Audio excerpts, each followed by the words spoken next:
Hi friends, it's your Aariwingsworld. இப்போ morning வந்து 11 o'clock. நம்ம 11 o'clock ஆயிட்டாவே நம்ம என்ன பண்ணுவோம்னா ஒர்க் வந்து நான் ஸ்டார்ட் பண்ணிடுவேன். இப்போ நான் வந்து உட்காந்துட்டோம். இப்போ ஒரு சூப்பர் ஸ்லீவ் ஒர்க் வந்து நம்ம வந்து ஸ்டார்ட் பண்ணியிருக்கோம். இது வந்து என்னுடைய ஃபேவரட் பிளேஸ். நான் எப்பயுமே இந்த இடத்துல மட்டும்தான் உட்காந்து ஒர்க் பண்ணுவேன். சென்டிமெண்ட்டாக வேற எந்த இடத்துலையும் உட்காந்து ஒர்க் பண்ண மாட்டேன். அதே மாதிரி என்னுடைய அம்மா வீட்லேயுமே வந்து பார்த்தீங்கன்னா மற்ற இடத்துலலாம் உட்கார மாட்டேன். எனக்குன்னு அந்த ஏதாவது ஒரு இடம் ஸ்பெசிஃபையாக அந்த இடத்துல மட்டும்தான் நான் உட்காரவே, மற்ற இடத்துல உட்காந்து ஒர்க் பண்ணவே மாட்டேன். அது ஏன்னு எனக்கும் தெரில.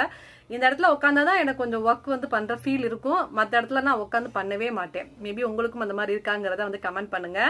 இப்போ நம்ம வந்து ஒரு செம்மையாக வந்து ஒரு ஸ்லீவ் ஒர்க் வந்து ஒர்க் பண்ணிட்டு இருக்கேன். இதில் வந்து ரொம்ப ஒரு முக்கியமான டிப்ஸ் வந்து சொல்லணும் அப்படின்னு நினைக்கிறேன். ஓகே, எனக்கு சடனாக ஒர்க் பண்ணும்போது ஞாபகம் வந்துச்சு. சரி, உங்களுக்கு சொன்னோம்னா ரொம்ப யூஸ்ஃபுல்லாக இருக்குங்கிறதுக்காண்டி தான் இந்த ஒரு வீடியோ. இப்போ நம்ம அந்த டிசைனில் வந்து என்ன டிப்ஸுங்கிறத வந்து சொல்கிறேன். அதுக்கு முன்னாடி நம்ம சேனல் சப்ஸ்கிரைப் பண்ணுங்க. வாங்க இப்போ நம்ம என்ன டிசைன் பார்க்கலாம். இப்போ நம்ம இந்த டிசைன் வந்து ஸ்டார்ட் பண்ணியிருக்கோம். கீழே வந்து நான் பார்டர் கொடுத்துருக்கேன். இப்போ வந்து நான் ஸ்டோன் ஒட்டியிருக்கேன். இப்போ இந்த ஸ்டோனை பாருங்கள். இதை நான் வந்து ஃபேப்ரிக் க்ளூ வச்சு ஒட்டலை. இது வந்து ஸ்டிச்சிங் ஸ்டோன். இப்போ நம்ம நார்மலாக யூஸ் பண்ணுற ஸ்டோனில் நிறைய டைப் இருக்குது. இந்த மாதிரி வந்து ஸ்டிச்சிங் ஸ்டோன் யூஸ் பண்ணுறீங்க அப்படின்னா உங்களுக்கு வந்து விழுகாது, தைக்கிற மாதிரி இருக்கும். இந்த சைடும் தச்சிருக்கேன், இந்த சைடும் வந்து தச்சிருக்கேன் பாருங்கள். நமக்கு வந்து கொஞ்சம் ரேட் காஸ்ட்லியான ப்ளவுஸ்னால் இந்த மாதிரி மேக்ஸிமம் ஸ்டிச்சிங் ஸ்டோன் நீங்கள் யூஸ் பண்ணிங்கன்னா கஸ்டமர் வைஸ் வந்து நீங்கள் கொடுக்கறதுக்கு நல்லா பிராண்டடாக இருக்கும். ஏன்னா நிறைய பேர் வந்து ஸ்டோன் ஒர்க்கு கொடுக்காம இருக்கிறதுக்கு காரணம் என்னென்னா ஸ்டோன் வந்து விழுந்துரும் அப்படிங்கிறதுனால தான். இந்த மாதிரி நீங்கள் தச்சு நீங்கள் கொடுத்தீங்க அப்படின்னா ஓகே, சேஃப்டியாக இருக்குங்கிறதுனால அவங்களுக்கு கொஞ்சம் நல்லா செக்யூராக இருக்கும்.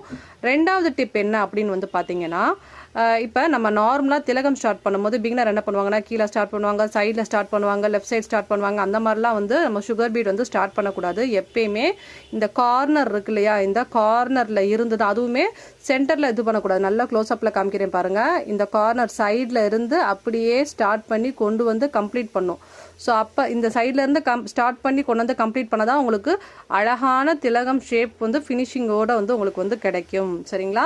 இது ரொம்பவே முக்கியமான டிப். உங்களுக்கு ரொம்ப யூஸ்ஃபுல்லாக இருந்திருக்கும் நினைக்கிறேன். பிடிச்சிருந்தா லைக் பண்ணுங்கள், and then கமெண்ட் பண்ணுங்கள். சப்ஸ்கிரைப் பண்ணாமல் இருந்தால் சப்ஸ்கிரைப் பண்ணுங்கள். இந்த டிசைனோட ஃபுல் டுட்டோரியல் நம்ம சேனலில் வந்து நான் கண்டிப்பாக போட தான் போகிறேன். பட் டிப்ஸ் வந்து நம்ம டீட்டெயிலாக வந்து சொல்லிட்டு இருக்க முடியாது இல்லையா, அதனால தான் உங்களுக்கு நான் தனியாக ஒரு வீடியோலாம் நான் வந்து எக்ஸ்பிளைன் பண்ணியிருக்கேன். இந்த ஸ்லீவ் வந்து நம்ம செம்மையாக இப்போ வந்து நம்ம ஸ்டார்ட் பண்ணியிருக்கோம். கம்ப்ளீட் பண்ணதோட அது ஃபைனல் லுக் வந்து உங்களுக்கு கண்டிப்பாக ஷேர் பண்ணுறேன். மறக்காமல் நம்ம சேனல் சப்ஸ்கிரைப் பண்ணி சப்போர்ட் பண்ணுங்கள். உங்களுக்கு ஏதாவது டவுட்ஸ் இருந்தாலும் நம்ம கமெண்ட் செக்ஷனில் மென்ஷன் பண்ணுங்கள். தேங்க்யூ ஸோ மச் ஃபார் வாட்சிங். பாய், ஹேவ் எ நைஸ் டே. நாளைக்கு நம்ம செம்மையாக இன்னொரு வீடியோவில் மீட் பண்ணலாம். பாய்.